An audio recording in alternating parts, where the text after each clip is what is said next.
Continuamos en Objetivo Vizcaya en esta tarde de viernes.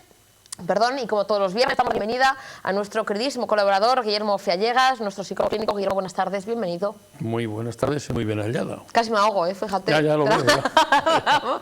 No queremos eso, que está la Semana Santa cerca y es Semana de Pasión, pero no de ahogamientos, por favor, Vamos a evitarlo. Yo creo que ha sido por de la emoción. De la emoción.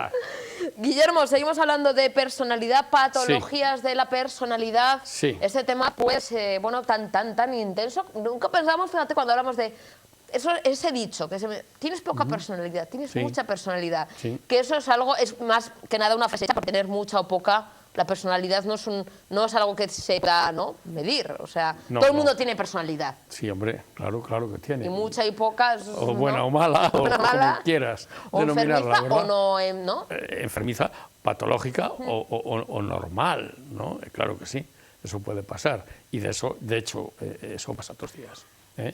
Sí, pero mira, hoy, para cerrar con todo esto, quería yo hablar de cuáles son los principales indicadores para una personalidad inmadura.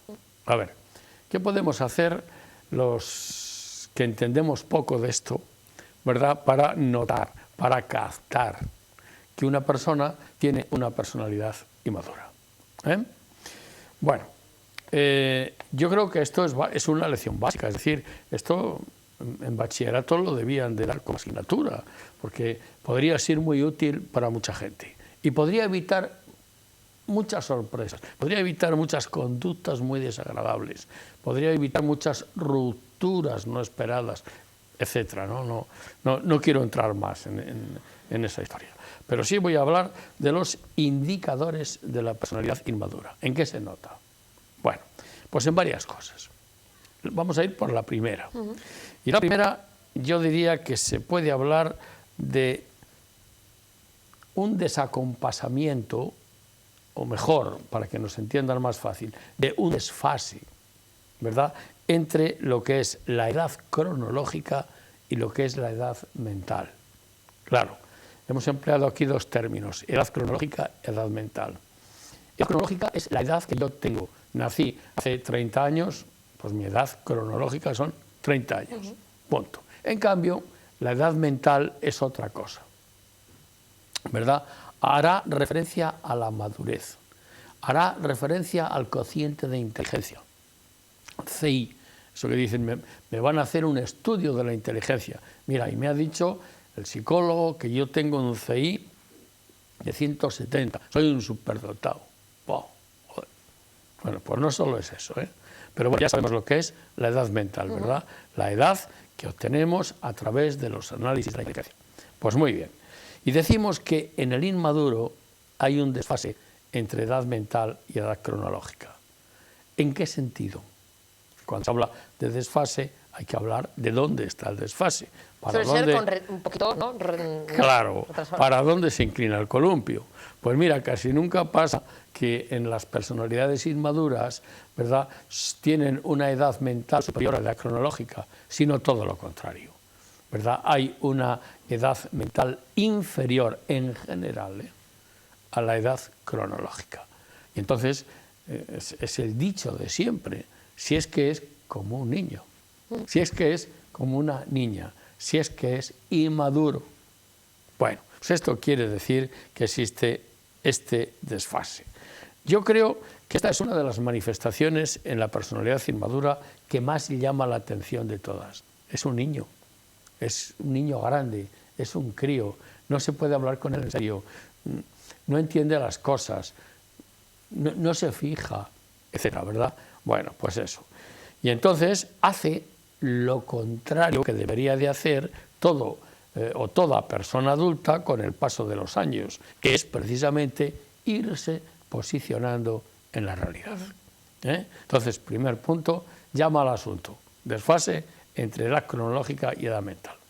Segundo punto, que debería además, yo creo que este punto es muy importante porque debería de existir en todos los seres humanos y la verdad es que es poco el trabajo que se hace sobre él. Yo lo voy a denominar en el inmaduro desconocimiento de uno mismo. hay que conocerse. Porque si uno no se conoce a sí mismo, difícilmente va a poder conocer a los demás. Difícilmente va a poder abrirse al mundo. Y mucho más difícilmente va a poder analizar ese mundo externo que está fuera de él, con la manía que tenemos de hacerlo. Pero no solo de analizar, que muchas veces es más bien desanalizar, ¿verdad? Sino que además de analizar mal, pues nos erigimos en jueces. Y decimos lo que es bueno y lo que es malo, cuando a lo mejor sucede que el único problema es el desconocimiento de uno mismo. Eso es fatal y catastrófico. Yo creo que esto, desconocerse a uno mismo, implica, ¿verdad?, no saber cuáles son nuestras posibilidades, no saber cuáles son nuestras buenas actitudes y a la vez también no saber cuáles son nuestras limitaciones. Muy importante, fíjate la cantidad de cosas que hacemos sin conocer nuestras limitaciones, que luego decimos, no deberíamos haberlas hecho, pero ya no hay solución. Y esto lo que hace es que la mayor parte de las veces, ¿verdad?, hace que nos impliquemos en empresas imposibles, en empresas difíciles, en empresas sin futuro, en empresas donde nos arriesgamos a lo tonto, sin saber, sin tener por qué, y decimos, es que me salió mal esto o lo otro. Hombre, es que ni siquiera pensé lo mismo, ¿verdad? Y por el contrario también, fíjate, cuando no se conoce uno a sí mismo, puede perder cosas muy importantes porque tiene mucho miedo a arriesgarse. Es decir, malo es pecar de osado, corto, ¿no?, como dicen en la calle, como pasarse de largo. Sí, las dos cosas son malas. Y eso hace referencia al desconocimiento de uno mismo.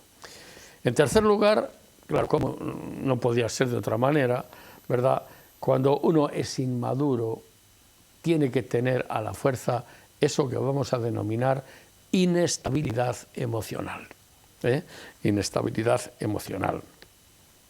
¿Y cómo se nota eso? ¿En qué? ¿En qué se ve que una persona es inestable? Psicológicamente, emocionalmente, no inestable porque se cae por la calle.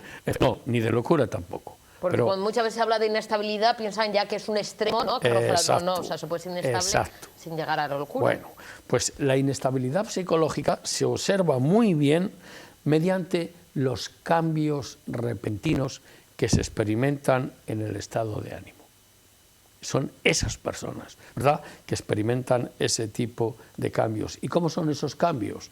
Pues mira, es pasando de la euforia excesiva a la melancolía excesiva, pasando de la alegría, de la salud, de la fuerza, de la vitalidad, a un estado de nada de movimiento, de nada de ejercer ningún tipo de posibilidad creativa, etcétera, etcétera, etcétera. Entonces, esto puede pasar en las personas que tienen inestabilidad emocional, no solo en un día, sino que puede pasar en un día y varias veces, dependiendo de lo que estemos abordando o dependiendo de lo que estamos buscando.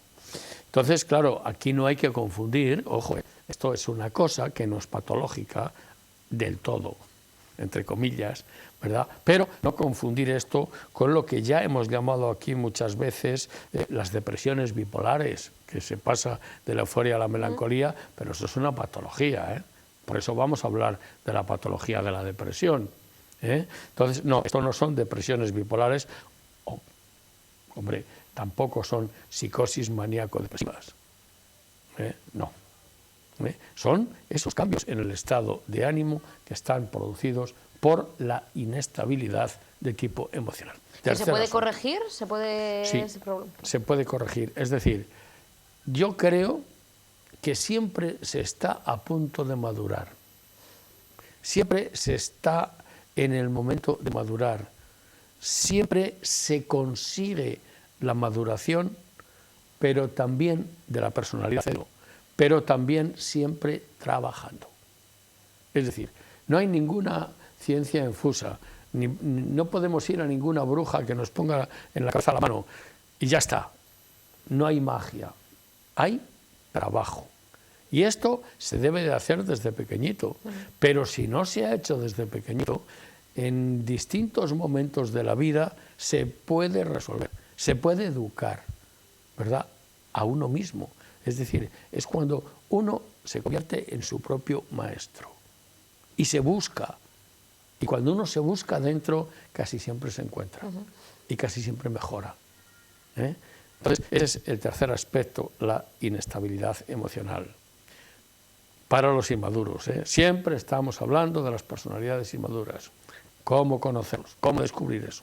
Pues otro punto, lo que aparece casi siempre es poco o ningún nivel de responsabilidad, ¿verdad? En general, esto son personas irresponsables casi siempre. Lo hacen porque sí, mantienen diferentes o determinadas conductas porque sí, pero con control, con conciencia y con equilibrio muy pocas veces, o casi ninguna. Y yo creo que la inmadurez, ¿verdad?, que desde el punto de vista de la responsabilidad, tiene niveles como cualquier otro aspecto psicológico, tiene pasos, tiene también alternativas.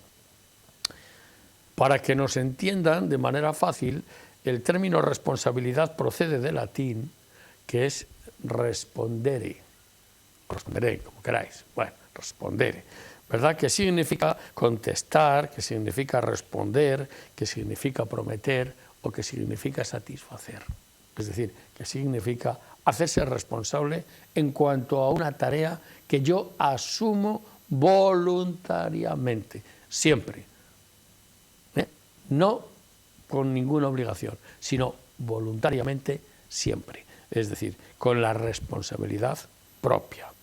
Entonces, yo diría que una persona es responsable, ¿verdad?, en la medida en que se esfuerza por cumplir las obligaciones que él ha contraído libremente y además que ha asumido de forma realista. Pero claro, yo tampoco me puedo comprometer a hacer un conjunto de cosas que son imposibles. Es decir, yo qué sé, Susana, yo no te puedo decir a ti, mira, vas a venir a la consulta y vas a crecer 20 centímetros. Sería un milagro. ¿Verdad?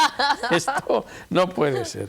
Entonces, yo creo que hay dos cosas que son muy importantes desde el punto de vista de la responsabilidad, que ya nos están echando. Sí.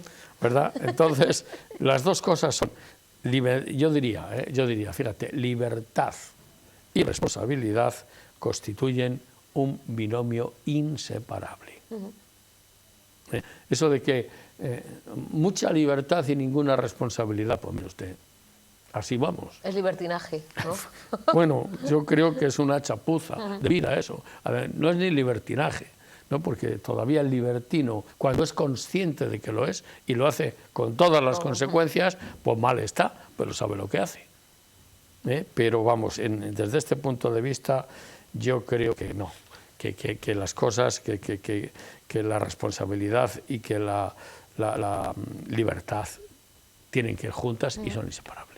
Guillermo, en el próximo programa nos veremos ya después de Semana Santa. Así va a Seguiremos ser. hablando de patologías de personalidad y me gustaría, sí, Guillermo, hablar, que yo sé que es algo que mucha gente dice, bueno, ¿cuándo no hablar de doble personalidad? ¿Es verdad? ¿Sí? No, pues a ver si podemos hacer en el siguiente programa un poquito seguido, hablaremos, haremos un resumen, sí, hombre, de la madurez, pero también alguna de esas, patologías o enfermedades o personalidad, vamos a decir, enfermiza o personalidad patológica. Sí, podemos hablar de personalidades patológicas que, bueno, a la gente le gusta mucho eso, pero luego la gente también, ya verás que va a decir, eso lo tengo yo.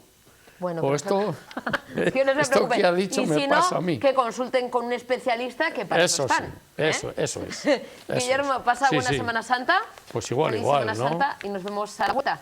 Eso es lo que le deseamos a todos nuestros televidentes, ¿verdad? Que los pasen bien y que sean felices y cuanto más mejor. Eso. Y ya está. Gracias, Guillermo. ¿Sí? Pasa bien. Bueno. Nos marchamos, nos volveremos a ver el lunes aquí en Objetivo Vizcaya en Tele7. Disfruten el fin de semana y el lunes estamos de nuevo con ustedes. Un besito. Agur.